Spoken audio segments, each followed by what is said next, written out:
Bonjour à tous. Aujourd'hui, je vais vous présenter le nouveau système d'obturation à la gutta chaude de la société Cavoker, l'Element Free IC. Dans ce tuto, nous allons décrire l'Element Free IC et la technique d'obturation. Le but de l'obturation est de créer un environnement biofavorable à la cicatrisation. Il faudra descendre 1 mètre cône à la longueur de travail, avoir une bonne étanchéité, empêcher la recolonisation du système canalaire par les bactéries et supprimer tout espace libre susceptible de les abriter. Quand peut-on obturer? Quand le canal a été mis en forme, quand le canal est sec, quand il y a une absence de symptomatologie du desmodonte. Je vais vous décrire le nouveau système D. L'Element Free IC est composé d'une base et de 2 appareils. L'Element Free IC Down Pack pour le bouchon canalaire et l'Element Free IC Backfill pour la remontée des 2 tiers coronaires. Ils peuvent aussi se vendre séparément. Les améliorations de cette nouvelle version sont le chargement par induction, la capacité des batteries, le fouloir chauffant qui est mieux maintenu, une jauge pour la quantité de la gutta restant dans la cartouche, 2 vitesses d'éjection de la gutta et un revêtement de qualité. Description du down pack. L'insertion du fouloir chauffant en acier se fait de cette façon. Il existe 5 tailles différentes. Celui-ci chauffe à la pointe et non ici afin d'éviter de brûler la commissure du patient. Une bague à 360 degrés pour activer la chauffe. Une sécurité lors de l'activation de la chauffe. Le système s'arrête de chauffer au bout de 4 secondes.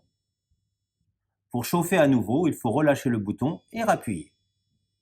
Dès que l'on relâche le bouton de chauffe, le down pack fait un bip à 5 secondes et un double bip à 10 secondes.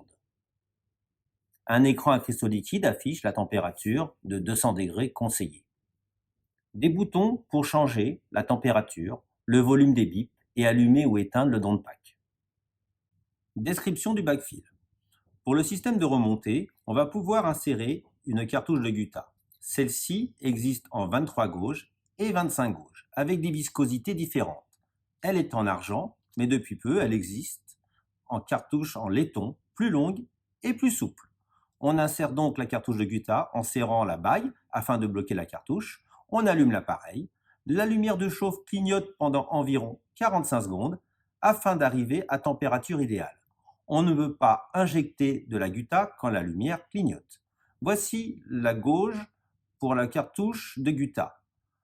Le bouton d'activation de l'éjection. L'écran à cristaux liquides est réglé à 170 degrés et en vitesse d'éjection numéro 1. Les boutons sur le backfill servent à régler la température, le volume des bips, faire redescendre le piston quand on veut remettre une nouvelle cartouche et arrêter ou allumer le backfill. Voici le matériel que vous pouvez utiliser pour l'obturation. Les 5 fouloirs de conicité 4 à 12% qui correspondent à XF, Fine, Fine Medium, Medium et Medium Large. Les fouloirs manuels de taille 0, 1 et 2. Les ciments canalaires, Pulp Canal Sealer et Tublicil en Automix. Les cônes de gutta. Les cartouches de gutta en argent ou en laiton. Un gutta cutter qui permet de calibrer les cônes. Une réglette afin de mesurer les longueurs. Une presselle pour valider la résistance au retrait et des compresses pour retirer la gutta des fouloirs. Calibrage du cône. Le plus important pour réussir la technique est le calibrage du mètre cône. Votre cône doit correspondre au diamètre du dernier instrument utilisé pour votre préparation. Un petit conseil, un cône de gutta malgré les normes de fabrication peut varier plus ou moins de 5 centièmes. Un cône de 0,25 peut être en 20 ou en 30. On doit avoir une résistance au retrait ou un tugback. Le diamètre du cône correspond à celui de la préparation apicale. Une fois le tugback validé, il faut couper son cône de 0,5 mm. Le choix du fouloir chauffant. Le fouloir doit pouvoir rentrer en friction douce dans le canal jusqu'à 4 ou 5 mm de la longueur de travail. Il doit être homothétique au canal. Un petit conseil, prendre le fouloir le plus gros possible, le précourber. En général, vous allez toujours utiliser le fouloir qui correspond à votre préparation apicale. Et mettez votre stop à LT-4-5 mm. La phase de plateau. Pour la phase de plateau, on doit insérer le cône de gutta dans le canal. Sur la pointe du cône, on a mis un peu de ciment canalaire et on fait des mouvements de va-et-vient afin de bien beurrer toutes les parois du canal. On va couper le cône à l'entrée coronaire. Le système B est allumé. Et on prend le fouloir manuel côté acier pour faire la phase de plateau. Pour la phase de descente, validez bien que vous êtes à Guttapercha 200 degrés.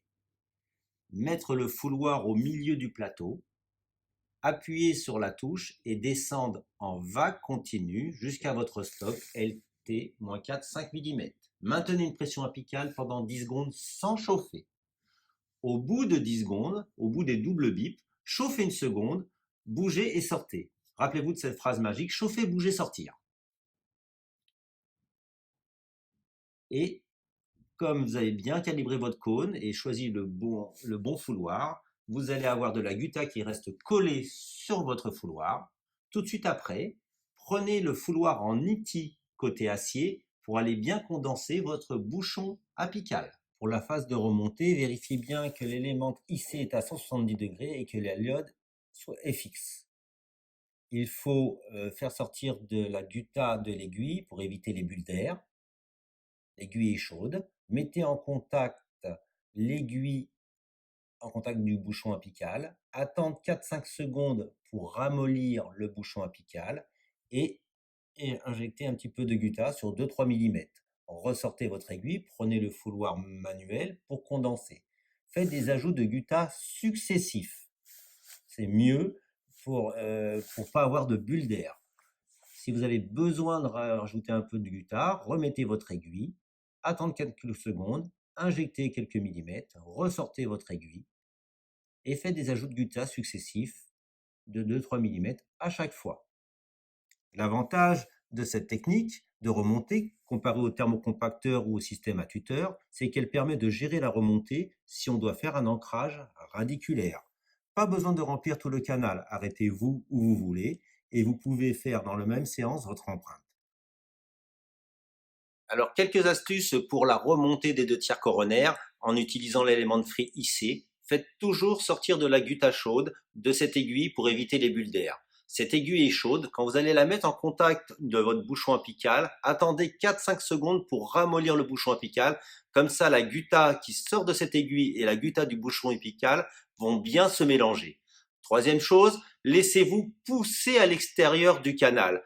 Dès que vous allez appuyer sur le bouton, laissez l'élément de frais IC sortir du canal. Ne faites pas vous le geste de retrait et là, vous allez avoir la meilleure obturation possible. Conclusion, la technique d'obturation à la gutta chaude avec l'élément de frais IC est une technique efficace, universelle et surtout reproductible. C'est la technique de référence pour l'obturation des canaux. Merci.